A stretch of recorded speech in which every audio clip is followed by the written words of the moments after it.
तो देखिए, बड़ी कोशिश की गई कि ईरान और अमेरिका के बीच में कोई शांति वार्ता हो जाए, लेकिन कल जिस तरह से बातचीत ओमान में हुई है, उससे जितनी भी शांति की उम्मीदें थी सब खत्म हो गई है। नमस्कार, मैं हूं नीलू। सबसे पहले आपको कल जब अमेरिका और ईरान की मुलाकात ओमान में हुई और वो किस तरह से मुलाकात हुई है उसके बारे में जानकारी देते हैं, और क्या वाकई अमेरिका चाहता है कि शांति हो, किसी तरह से किसी ऐसे फैसले पर पहुंचा जाए जिससे युद्ध की स्थिति ना पहुंचे। इस वार्ता के बाद तो कुछ ऐसा ही दिखाई दिया।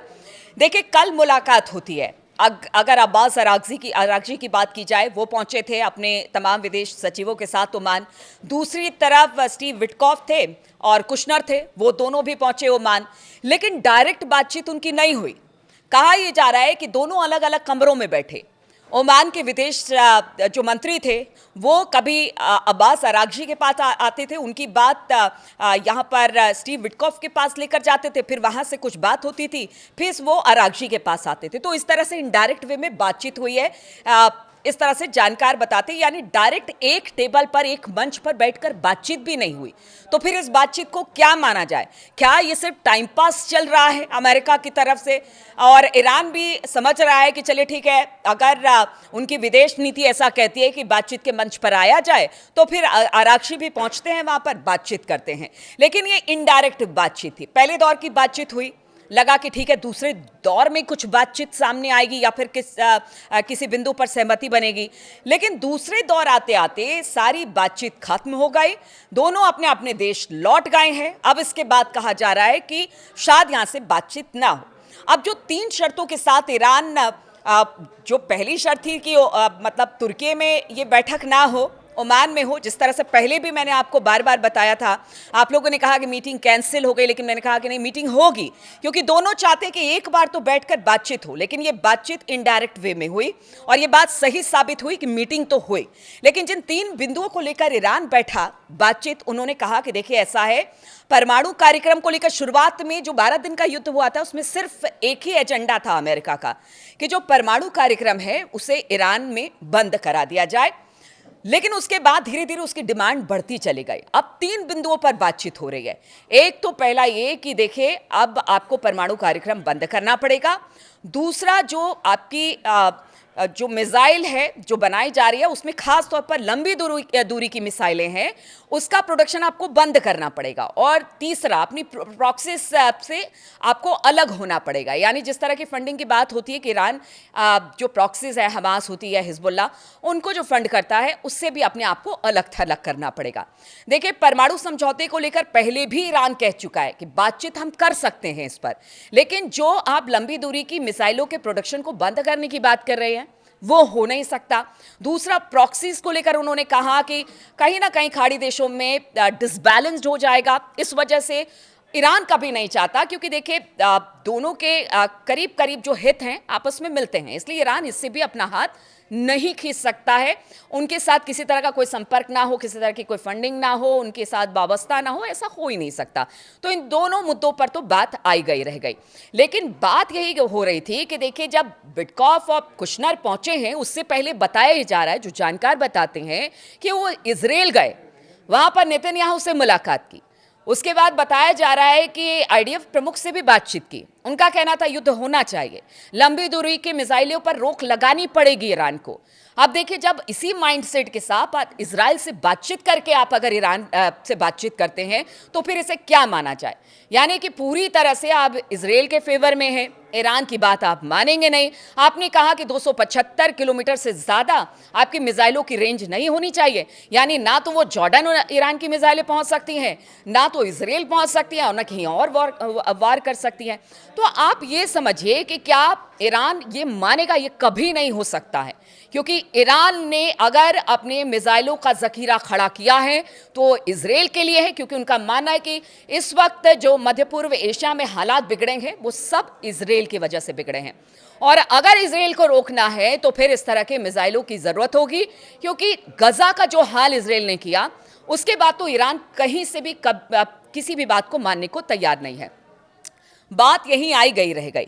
अब बताया जा रहा है कि जैसे खुर्रम शहर 4 की बात की जा रही है या नूर की बात की जा रही है, जो मिसाइलें ईरान की है, कहा यह जा रहा है कि देखिए खुर्रम शहर 4 जिसकी रेंज इतनी ज़बरदस्त है कि वो तो अमेरिका तक जा सकती है, इजराइल को टारगेट कर सकती है, जॉर्डन को टारगेट कर सकती है, बीच में जो भी आएंगे सब उसके टारगेट पर हैं।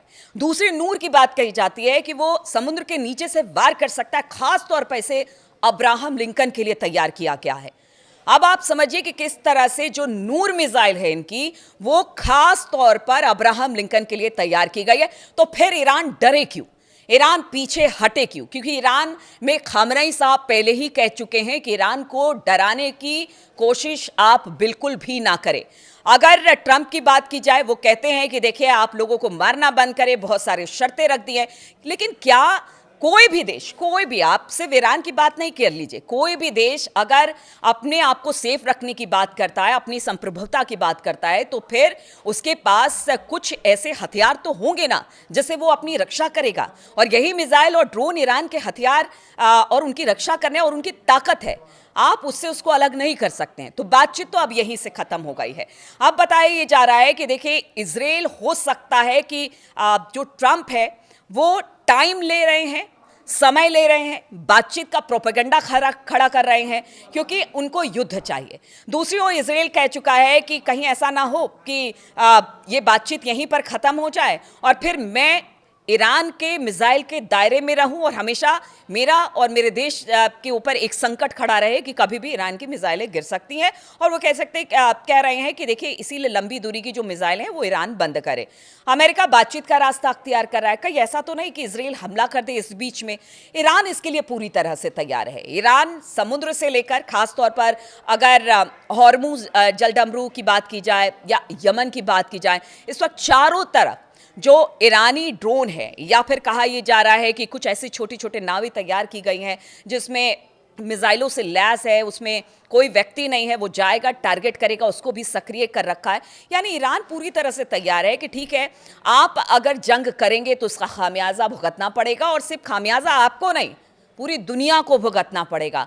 ईरान को कमज़ोर समझने की आप बिल्कुल एक तरह से कह लीजिए कि आप ये मत समझिए कि आप वेनेजुएला हैं और ईरान को आप वो समझ रहे हैं, तो ऐसा नहीं है। दूसरी तरफ अगर बात की जाए, बातचीत होती है और ठीक उसके 2 घंटे के बाद कुछ और सैंक्शंस अमेरिका की तरफ से ईरान पर लगा दिए जाते हैं।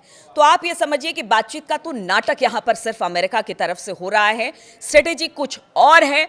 और ईरान को लेकर अमेरिका ये सोच रहा है कि अंदर से हालात खराब है, जो उसकी माली हालत है बहुत अच्छी नहीं है, ये समय है जब ईरान पर हमला किया जा सके। और इसी वजह से उसने तमाम सैंक्शंस और 2 घंटे के भीतर भीतर, बातचीत के सिर्फ 2 घंटे के भीतर भीतर कुछ और सैंक्शंस ईरान पर लगा दिए हैं। इधर अमेरिका ने अपने लोगों से कह दिया है कि देखिए भाई, आप ईरान छोड़कर निकल जाए, आप अगर नहीं निकल सकते हैं कुछ ऐसी महफूज जगह पर चले जाए जहां पर आप अपने आप को बचा सकते, अपना फोन चार्ज रखें, अपने लोगों से आप बातचीत करते रहे ताकि आप संपर्क में रहें। तो इस तरह की बातें क्या बताती हैं? यानी अमेरिका सिर्फ टाइम ले रहा है, ईरान पर हमला करना उसकी एकमात्र इस वक्त मंशा दिखाई दे रही है, और इजराइल का साथ उसे है। दूसरी तरफ चीन ने भी एडवाइजरी जारी की है अपने लोगों के कि वहां से आप ईरान छोड़ दीजिए। लेकिन देखिए, इस बार अमेरिका और इजराइल साथ हैं तो चाइना जो है वो पीछे से ईरान के खड़ा है, और वो कभी भी ईरान का साथ नहीं छोड़ेगा। कह रहे हैं कि अगर ये जंग शुरू होती है तो फिर ये महाविनाशक होगी। तीसरे विश्व युद्ध इसे कहा जा रहा है कि तीसरा विश्व युद्ध ये होगा, और चीन अगर ईरान के साथ हैं तो फिर उनका जो मिसाइल जखीरा है वो कभी खत्म नहीं होगा। लगातार खून खराबा, वार पलटवार देखने को मिलेगा अगर ये युद्ध शुरू होता है। तो ऐसे में यही कहा जा रहा है कि युद्ध ना हो। अरब देश भी चाहते हैं कि अरब में जो खाड़ी देश है उसमें अशांति बरकरार नहीं रहनी चाहिए, क्योंकि कहीं ना कहीं देखिए तेल से भी जुड़ा मामला है, विकास से भी जुड़ा मामला है। अमेरिका तो देखिए हमेशा से ट्रंप ये कहते रहे कि युद्ध ना हो, लेकिन अब ट्रंप पूरी दुनिया को एक बड़े युद्ध में झोंकने की तैयारी कर रहे हैं। तैयारी अपने तरफ से भी पूरी कर ली गई है, क्योंकि देखिए अमेरिका के पास सब जानते हैं कि कितना बड़ा उसका सैनिक जमावड़ा इस वक्त खाड़ी देशों के इर्द गिर्द है, और खासतौर पर ईरान को घेरे हुए है। लेकिन ईरान अपने मिसाइल और अपने ड्रोन के साथ खड़ा है कि इस बार चैलेंज ऐसा होगा कि अमेरिका को ये सोचना पड़ेगा कि कहीं वो इतिहास की सबसे बड़ी भूल तो नहीं कर रहा है। और अगर यहां से अमेरिका पीछे हटता है तो फिर समझिए कि अमेरिका की साख पर किस तरह से सवाल उठते हैं। आगे आने वाले दिनों में हर वो बात स्पष्ट हो जाएगी जिसमें अमेरिका और ईरान के भविष्य का फैसला हो जाएगा। इसलिए हमारी भी नजर लगातार इस पर बनी हुई है। आप बने रहिए हमारे साथ।